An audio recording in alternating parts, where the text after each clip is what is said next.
Good morning from Two Happy Children Farm. I'm out in the no-till field to talk about how we do some of the weed control down here in central Texas. We have about 300 days where our temperatures are over 50 degrees. So for the weeds, there's always a good day to be growing almost. And going into no-till, this will be my 5th year. Here's some things that I've learned on how to control them. The first thing I do is after harvest, I probably wait. Either I do it right away if it's got moisture, or I wait until I get my first rain and I go through and do a post-harvest burn down. And before I do that, I do some scouting to see what my weed population is that I'll need to burn down. If it's just grasses, which is a lot of time the case, I have panicum down here. I'll use a 24-ounce rate of glyphosate with some AMS. This year I used put out 10 gallons of 32% during my burn down. So I'm also looking at breaking down the residue. If I have problem broadleaves, like I had right here, we used 2 ounces of Sharpen, which gives me residual control. It's a group 14, and those broadleaves were fried really well. One thing I learned this year with spraying fertilizer with Sharpen, you might want to take a note of, is this is where one of the nozzles was plugged. So Sharpen you want to mix first with water and then put it into your fertilizer, otherwise it salts out and starts plugging nozzles. So once I get the burn down done, most guys up north of me there are doing a full disc, so they've done a disking up there. We'll get some rain, and then early to mid-September volunteer corn starts coming up, and I want to keep that under control. The nice thing with no-till is you don't get a lot of volunteer corn. I do have some ears laying here, but the corn that shells out has a hard time getting to moisture and germinating, whereas the north guys over there, they disc around the soil, so it almost plants back every loose kernel they have. So about mid-September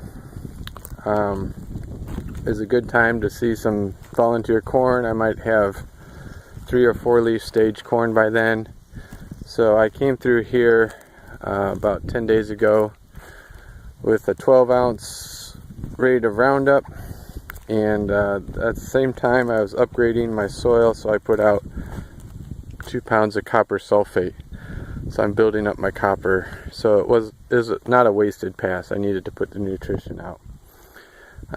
One difficulty here is sometimes it's so hot when you're spraying, the uptake isn't very good. I don't know if I skipped this row. It must be a skip. So there's still some grasses here that survived it, whereas it's clean here. And then finally at the end of October, middle of November, we finally getting nighttime temperatures below 50, and I button up the field one last time. If there's grass escapes, I'll use Roundup. If not, I'm going to use either a group 2 or a group 14 with the intent of controlling henbit in my winter annuals over the winter. And by the time mid-February rolls around, the field is still clean, so we can go in and plant.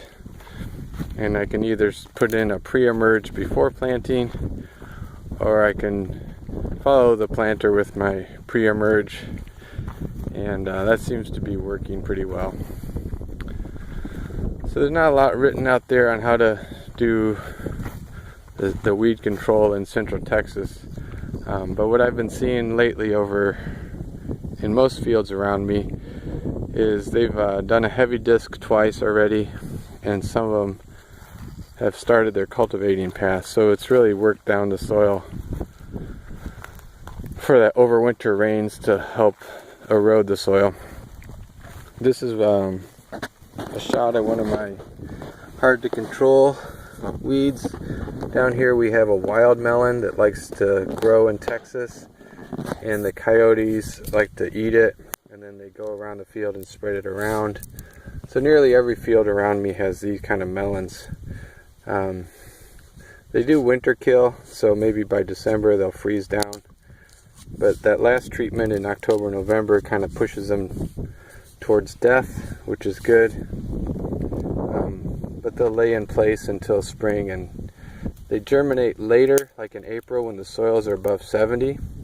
So the goal is to have a good crop canopy before then, and maybe mix in some sharpen to suppress them, so they're just not very happy when they come up in the first place. So in general, the field will be clean when I harvest. I won't see a lot of wild melon. But it's bare soil and warm conditions like this.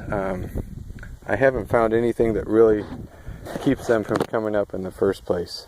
So as the year goes on and I'm growing sweet corn, it's really hard to keep them from coming up, and you can really just basically suppress them if you use like a Group 27 in crop. So that one's a challenge. I really want to get it cleaned out of the fields in the beginning. So that's an update from Two Happy Children Farm, looking at how we keep the fields fallow in a no-till system. Not a lot of information out there, so I thought I'd pass it on. Thanks for watching.